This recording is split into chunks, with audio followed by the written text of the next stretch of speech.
8th graders, today's assignment is going to be the M&M Average Lab. I bet at this point you guys are thinking, hey, this is science class. Why are we doing a math assignment in science class?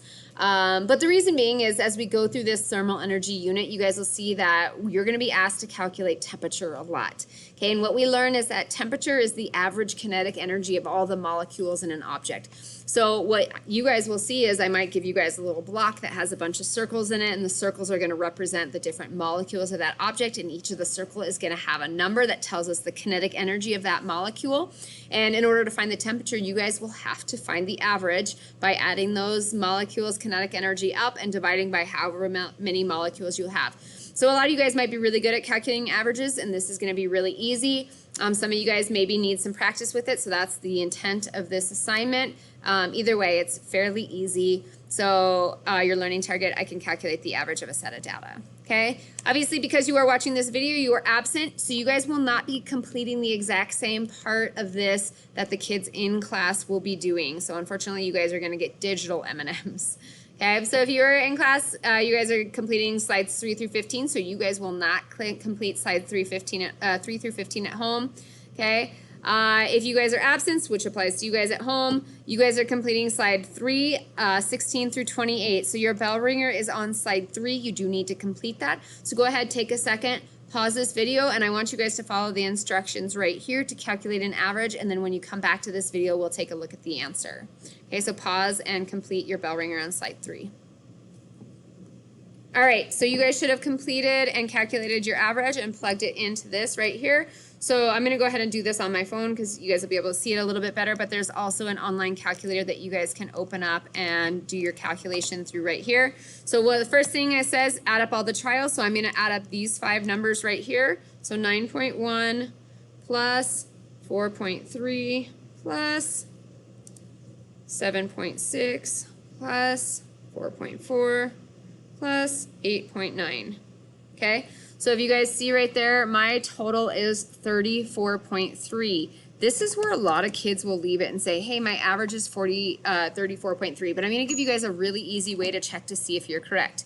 Okay, if you guys take and look at your highest value, which in this case is 9.1, and your lowest value, which again in this set of data is 4.3, your number should be somewhere in between those two numbers. And 34.3 is not in between 9.1 and 4.3. It's not going to be directly in the middle of those because it really just depends on your other numbers, but it should be somewhere in between those two numbers. Okay, so I added up the trials, got 34.3, and now my second step is to divide by the number of trials. So don't forget to go on to the second step.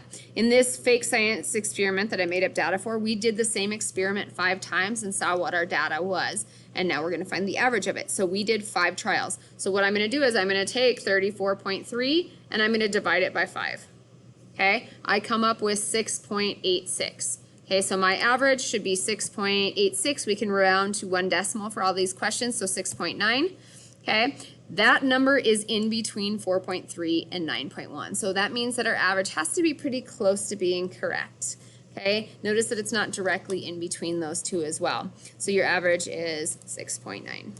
Okay, so that's going to kind of give you guys some direction. So we've completed our bell ringer. We're going to go ahead, skip down to slides 16 through 28, which is the rest of our assignment. You guys will notice this little orange absent on the side. That's how you know it is the tray you're supposed to be on. So what everyone did in class is they got given a little fun-sized packet of M&Ms, and then they kind of made predictions as to which color of M&M they thought would be the most common and maybe how many M&Ms might be in their packet. Okay, but you guys are at home. I can't give you M&Ms, so you guys are going to operate a little differently. Underneath this picture here, you guys are going to have some M&Ms. Okay, so you guys are going to quote-unquote open your packet of M&Ms by removing this picture, and then you're going to count and fill out your data table on slide 6. I've already counted the orange ones for you because they are kind of hard to see. So if I move this out of the, oh crap, if I move this out of the way or just delete it, okay, you guys can see I've got 1, 2, 3 oranges. All the rest of those are red. So I've got 1, 2, 3, 4, 5, 6, 7, 8. 8 red. So I would go up here and I would put 8 red in there. Okay, so you guys are going to go ahead, count your other colors, and then you're going to say, all right, how many total did we have in a pack? So you guys will give me the total that you have in your pack. Okay. Sorry, give me just a second to undo so my little picture comes back. Perfect. Okay, so go ahead, remove that picture, count, and then you guys are gonna fill out that data on slide 16. This is your individual data from your pack of M&Ms. Okay, once you guys have that all counted up, then you're gonna go ahead and your student one, you're gonna fill in your data here. So red, yellow, brown, blue, green, and then you guys are gonna see that 3 orange that I already counted, and then the total in the pack. This other data that's already available to you guys for students 2 through 10 is gonna be your guys' simulated class data. So if you guys had other students in the class, you guys would look at their data as well. This is exactly basically what the kids are doing in the class, except they have to put their data up. I've given it to you. Okay, what you will do then is you guys will add up all of your guys' data. So in the whole class, how many red? So you'll add yours plus the other 9 students, and you'll tell me how many red M&Ms were in this classroom. Okay, yellow, you'll do the same, add those up, how many yellow were in the classroom, brown, blue, green, and then you guys can see that I already added up the orange for you guys. And then finally, you guys will tell me how many total M&Ms classroom. So you'll add up all these numbers as well. Okay, once you guys have this data table filled out, you guys will calculate your averages. So you've already added up all your numbers. There is 10 students in this class, this theoretical class that you're doing. So you will take and you will recopy down your data. Notice how I have 38 for orange.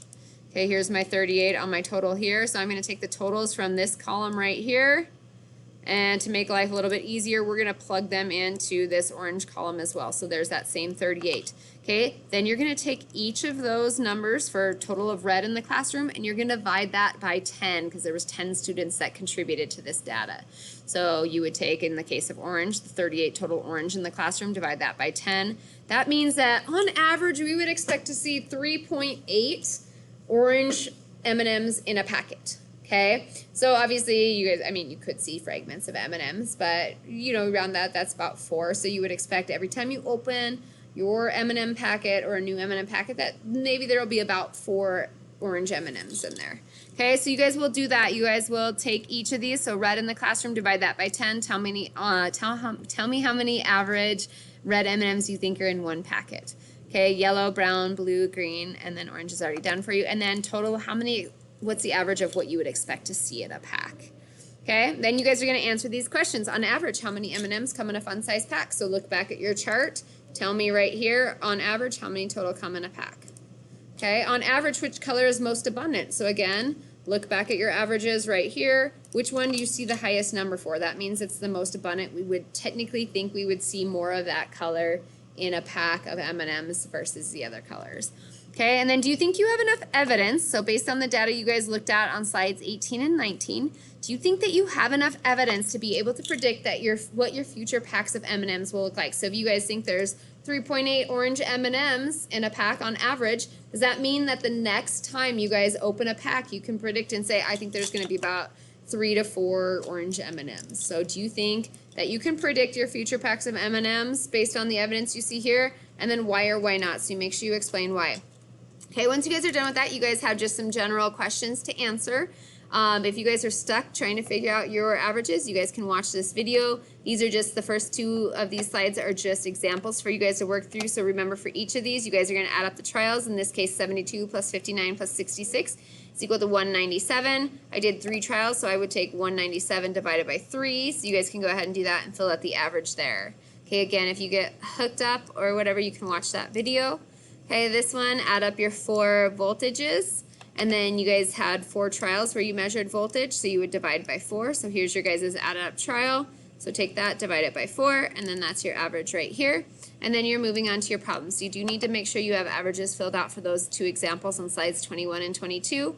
Okay, the rest of these, 23 through 27, you guys are going to calculate the average for each of those experiments, and then you're going to do your exit ticket on slide 28. So realistically, you guys are just completing slides 3 and then 16 through 28 as extra practice. Okay, and I will be grading those averages to make sure you guys are on the right track. So make sure you guys are very careful about your math and that you guys do both the steps, add up and divide by the number of trials. If you guys have any questions, please let me know. Don't forget to fill out your exit ticket. I hope you guys are having a great day, and I will talk to you soon.